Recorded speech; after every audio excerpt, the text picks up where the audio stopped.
Sorry. Cheers.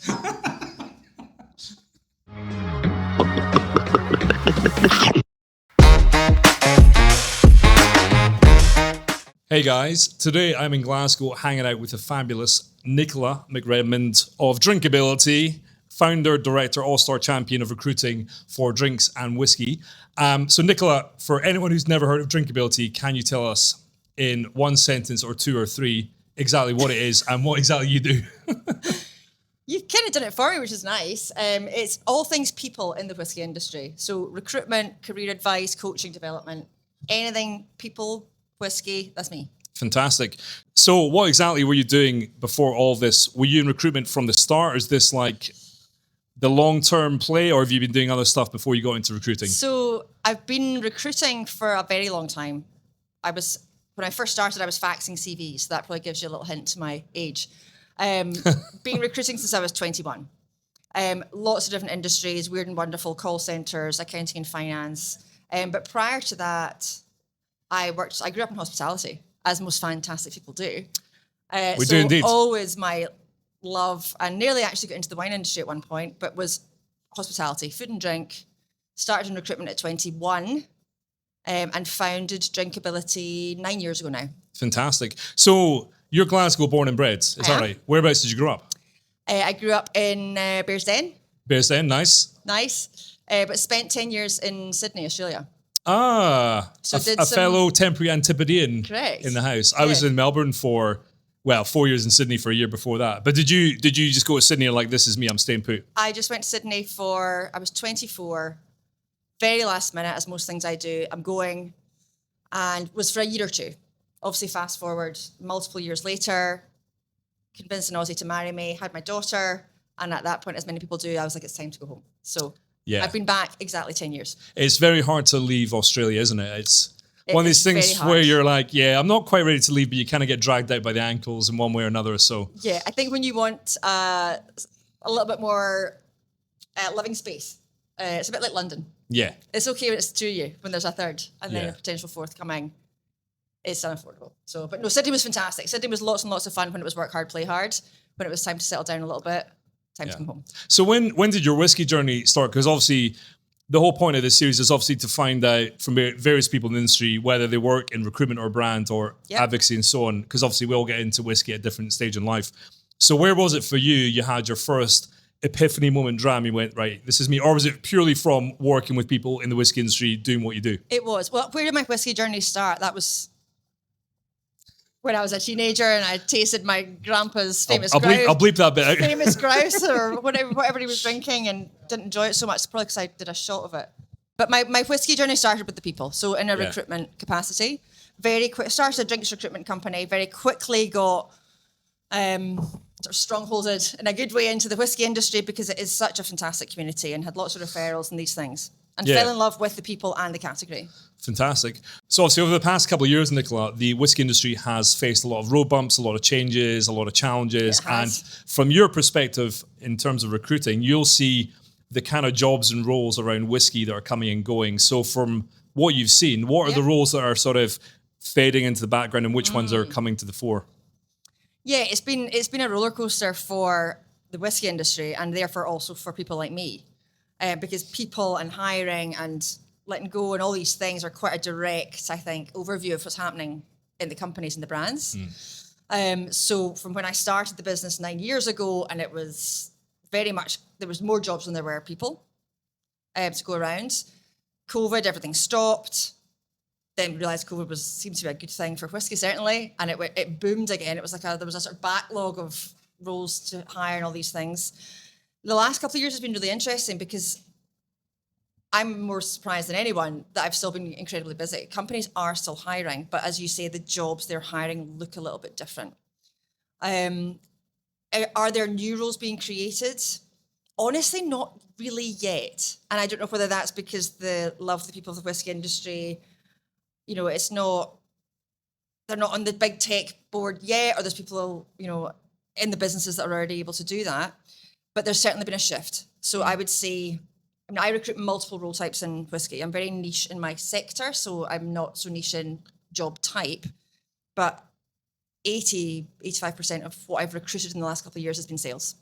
Right, International interesting. sales, bit of UK sales, and a lot of newly created roles. And that makes sense, right? Because there's a backlog of stock there to shift. And the distributors are maybe not doing it for you as a brand. You need to actually also then have a bigger sales team. Yeah, and one thing, obviously, you're very passionate about advocating. Obviously, you're very active on LinkedIn and other social media platforms as well, and really supporting things like advocacy, for example, which is obviously a job. 100%. You've talked a lot about seeing that maybe whiskey brands aren't recruiting nearly enough ambassadors than used to, but then obviously, I was a global ambassador for 5 years, and I noticed a shift in the fact that advocacy roles were becoming more sales focused and orientated, to your point about driving, shifting more stock. So do you think advocacy roles are sort of drifting away? Are you seeing them coming back, or what's happening at the moment? I am not seeing them coming back. I've probably not had an ambassador role to recruit in probably 2.5 years now, which is a little scary. Wow, that's a long time. Yes. And there's multiple reasons for that. I think companies are investing in what they consider to be clear revenue generating roles. I think, when it's scary times, people stop moving. Yes, there's redundancies and whatnot, but when it's risky times, people stay put. So the natural ebb and flow of movement in the ambassador space has stopped. But equally, there's a lot of ambassadors on the market now, maybe out of full-time employment. And I'm seeing a lot of companies, when they're just talking to me about their plans in general and their people plans, it's very sales focused. And unfortunately, I'm sad to say, what I think is the most important thing for this category, which is advocacy and storytelling and proper ambassadorship, seems to be getting parked. How do you think, I do agree with you. How do you think that things like... In some brands, I'm generalizing, but... It's like you see some people clinging on to their ambassador roles for 10, 15 years in some cases, because it's one of those jobs that's quite rare in a lot of senses. And when you become, loyal, devoted to one brand, you're like, okay, this is me. But how do you think things like social media and obviously like influencers has shifted the category? Because now if you're a brand, you could just go and pay an influencer to do, or a celebrity to do a campaign as well. Those are very popular at the moment as well, and have been for a long time. But it's always about authenticity versus a quick fix in some ways, isn't it? Absolutely. And I understand there's a place for both. And the celebrity piece and the influencer piece have a place, and that's multi-category in luxury brands or drinks and food and everything else. But for me, the whiskey category is different from even any other drinks category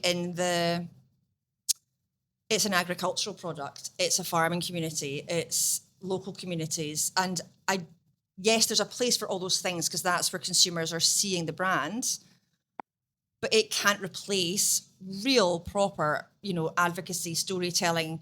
You know yourself, if you've ever been to a distillery or a winery or wherever else, and you have the most unbelievable tour or unbelievable tasting with that person who's so passionate and educates you, you're then becoming an ambassador for that brand for life. I can still remember some of the best, winery tours I went on back in Australia when I lived there from 20 years ago.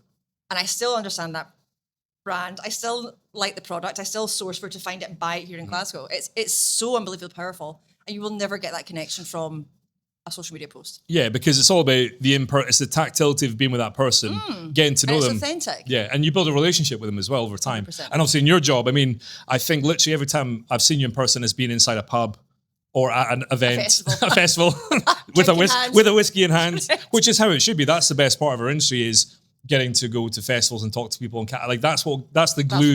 That's the glue. Mm-hmm. And advocacy fits into all that perfectly as well. Absolutely. So what's gonna turn the tide? Because obviously the last 4 years, if you look at the share price of most drinks companies, it's not a pretty picture, and obviously the brand budgets get cut. So things like advocacy are one of the first to go. So what's going to be the turning point for us, do you think, that's going to see these relationship building roles? Is the biggest problem that it's hard to prove the value of advocacy on the bottom line? But you can say that about any other role that's not sales. You can say that about marketing. You can say that about ops and admin support, production to a degree, distilling. There, what's the direct bottom line impact? Yeah. And I would like to see. Marketing has also been affected. The marketing job market has been quieter, but nothing like ambassadorship. And I think there's enough noise now coming from some whiskey brands, but also a lot of people who are just incredibly passionate about the industry, whether it's journalists, writers, influencers, whoever, really starting to talk about this lack of investment in advocacy and ambassadorship. And it, to me, could not be there could be no more damaging place to cut. Yeah. Because again, that's what separates, whiskey needs that. It's not something that's, it's not gin or rosy wine or what have you, where there's a broader entry point into it anyway.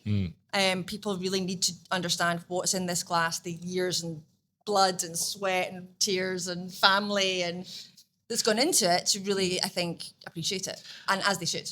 No, I absolutely couldn't agree more. And I think as well, brand home advocacy is another big part of the picture too, because what we've seen in the news a lot recently is a lot of brand home teams almost just disappearing entirely and getting laid off. And, we've seen it in Kleinleash and down in the lakes as well. So again, is that something that's been seen to lose its value in terms of, you go into a distillery, the first thing is not only being greeted with a hello, but having one of the best tours you're going to ever have. And to your point, you build that relationship within an hour and a half with that person to the point where you want to advocate that brand forever. Yes. So is that being lost as well then in the translation? With some and not with others. I'm doing a sort of tour this year where I was like, I'm determined to get to one new distillery a month, and I'll write about it each month. And a lot of them are fantastic. I think the whiskey industry was so buoyant and, all the good things for so long. Whether or not some brands or visitor centres got a little bit complacent with how special that experience had to be, or, it's social media, it's technology. I went on a distillery visit last month and actually chose to keep the distillery confidential so I could actually talk about the experience without just slicing someone. But it was just frustrating. I was there, it was absolutely packed. I was the only Brit in the room, never mind Scott. It was all tourists. There was maybe 25 of us, and we were put in front of a video. We were then put in a room with videos and pictures and writing on the wall, and then a really lackluster tasting. And I thought, what a missed opportunity. There was no personal storytelling. There was no passion about the brand. It was a sunny day. They had a bar. None of us really engaged with each other because it was all a bit awkward, and it was like a factory line. Yeah. I thought, if it was a really good tour, we'd have all been best mates at the end of it. We topped out our glass a little bit more. We'd have bought some booze in the shop, and we'd have probably all been pissed in the bar together. Yeah. And that's the kind of tour you remember. And the place was pretty empty otherwise, and it was such a missed opportunity. It really frustrated me. Do you think part of the, this is the best possible way, but with recruitment for, say, like brand home advocacy or, tour guides and stuff, because I think most people, when they get into whiskey, they either start as a bartender, or hospitality, or as a tour guide, because you're used to talking to people, hosting people, pouring them drinks, educating them on whiskey or other spirits as well. But like what you see a lot of distilleries is you've got people who are basically students working there part-time and then people who are retired. So it's like a before and after job as opposed to the middle of your career. I agree. Do you think that's part of the issue as well, is that when you're going there, you've got someone who's basically there working 3 months of the year and it's just a part-time job. No, not really. Because I don't think it was the lovely girl's fault who delivered the tour. That was the tour. Yeah. I've got people I know and have been on tours. The babysitter that has babysat for my family for 3-4 years is a part-time tour guide, and she is younger. She's 21. She's absolutely fantastic. Equally, I've been on tours. I'd won a great tour down at Bladna recently. And Innes, who was, maybe at the other end of his career, and it was, again, one of the best tours I've ever done in my life, because he was so knowledgeable and so full of character. It's not the individual, it's the training and the investment by the brand put into that person. Amazing, yeah. And the time I think they're allowed to give that tour. This was not a big corporate tour I went on. It was a small independent distillery that it could have flexed out a little bit. Yeah, it's a bit, obviously, like I worked in bars and hospitality for a long time, and building a team is one of the hardest things to do. And getting a team to actually stay put, because you're always afraid when your best, people go. And I think when you work in a brand home, it's like you've been there for a couple of years, you've learned everything, you've done the tours, and you're like, what's next? It's like that. We're all trained to kind of look for the next opportunity. Yep. So it's that consistency is of retaining staff as well. Yeah, of course.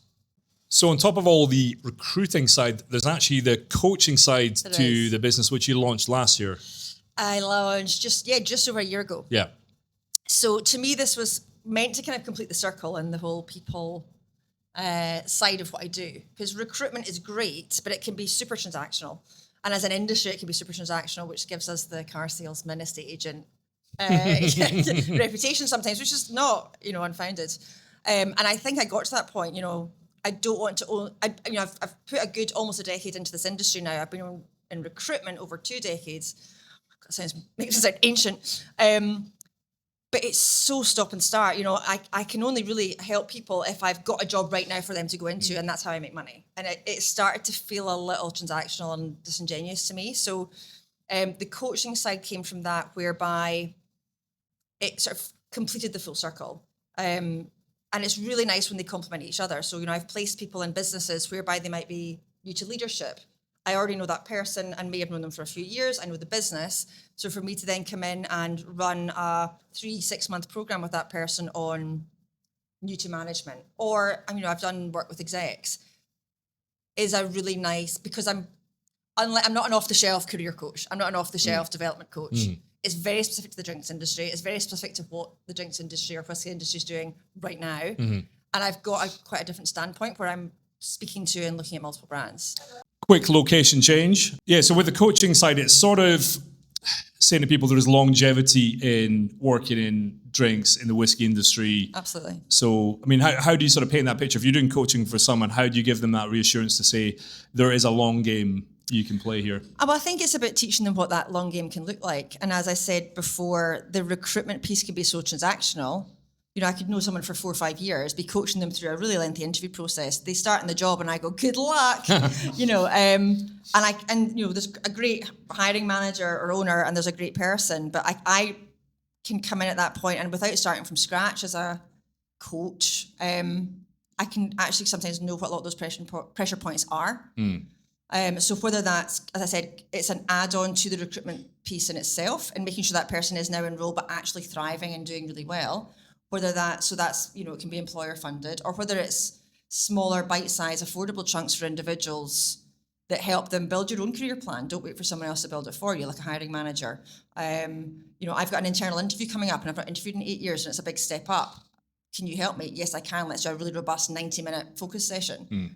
There's so many little things it can be. As I said, it's probably more work for me. It's very bespoke, but I just wanted to, as I said, put that add-on to the business that could support people in the industry, even when I didn't have a job for them, but I can actually support them in role now, because I've now got this quite unique perspective of people and development and careers in multiple whiskey businesses, and I wanted to be able to share that with people, not when they're jumping jobs. Yeah, no, I get. Yeah. So when, in terms of, is there like a whiskey brand or company out there who you think are absolutely nailing it when it comes to recruiting the perfect team? Oh, the perfect team. I want the perfect team. But the hardest thing I find is actually recruiting for myself. I hate it. I'm happy to recruit for other people. Are you not hiring a social media manager at the moment? I am. On the subject. Self-recruitment. And I find it terrifying. But because of that, I can really relate, because a lot of the companies I work with are smaller independents. So I generally get how stressful it is to get the right person in. And then I put more stress on myself to get the right person into that role, because it's harder for everyone. No, I get it. It's like working on your own. I find that like easier working on someone else's business than your own. Totally. Yeah. But it does give me a nice insight, because a lot of my network is smaller independent distilleries. So I understand the importance of the fear of what if it goes wrong? And you're like, well, what if it goes right? That's what someone said to me famously once, but what if it goes right? I'm like, yes, it would actually make my life a lot easier. Recruiting the perfect team, it's not an exact science, right? It's people. My product is not this. My product, that sounds awful, is humans on both sides of the coin. I think the advice for me, when I see people actually recruiting the perfect team or really successful teams, is when they're happy to look outside the box a little bit. When people look for that cookie cutter, I want someone who's sold in the European market at this price point in whiskey with these distributors, go find. Sometimes they need that, and I understand that. But the most successful hires I've seen, or the most successful teams, is when you're happy to give someone a bit of an opportunity and go for that wild card candidate, because people always perform better when they are stepping up, not stepping sideways. No, definitely, for sure. By the way, we're drinking a little Fettercairn 12-year-old. We are. From my neck of the woods up towards Aberdeen direction. This is a great little summer dram too. Do you know, the funny thing was we were supposed to be filming this outside today. We've had beautiful weather in Scotland since Monday. I came down to Glasgow today. Chucking it down. Hence why we're inside joking. This lovely little pub. Did you come and drink in here a lot?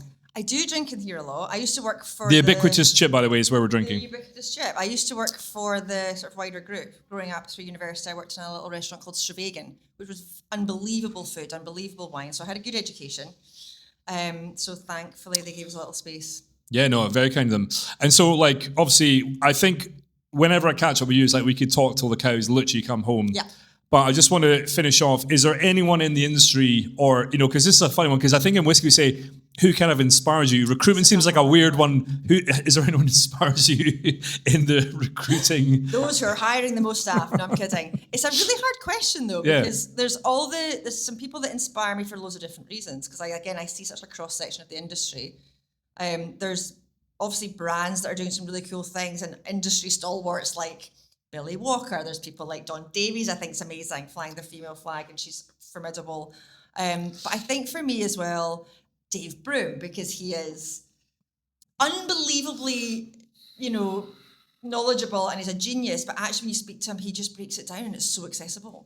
Do you think that's just because he's another affable Glaswegian? Do you think that's why you like him so much? 100%. 100%. He's a very affable chap. But again, these are big, probably quite common names. And I think for me, where I take most inspiration is from the other, I'd call whisky adjacent people out there. They're not working for a brand, being paid to promote whatever brand they're promoting.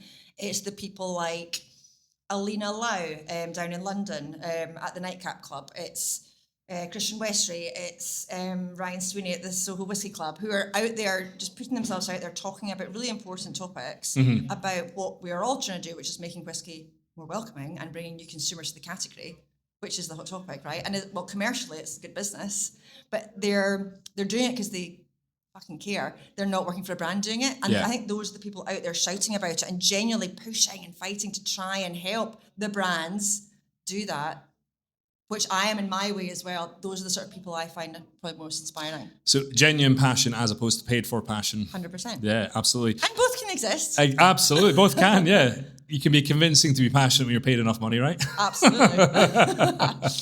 So wrapping up then, obviously, thanks very much for the catch up. And how can people get a hold of you if they want to chat recruitment about drinks or whiskey rolls or anything like that? Or a social media manager position. Or a social media manager position. Probably mostly on, not LinkedIn actually, Instagram. Okay. Drinks Recruiter UK. And what's your website?